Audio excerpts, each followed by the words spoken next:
Hi everyone, welcome back. I am Ukpal Raj and in this video I will show you how to find who blocked you on Threads. So now Threads does not have any official way to find whether you are blocked or not, but there are a few simple ways to figure out if someone has blocked you. And to check this, first open Threads app on your iPhone or Android device. Now click on the search icon at top right corner and search for that person's username. Enter the complete username.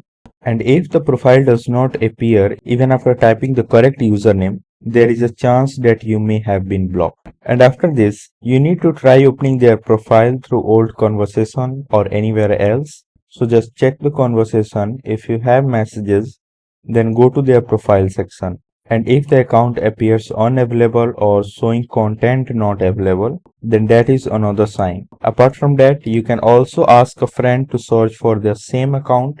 If the profile is visible on their account but not on yours, then it usually means you have been blocked. So these are the easiest way to find out if someone blocked you on Threads.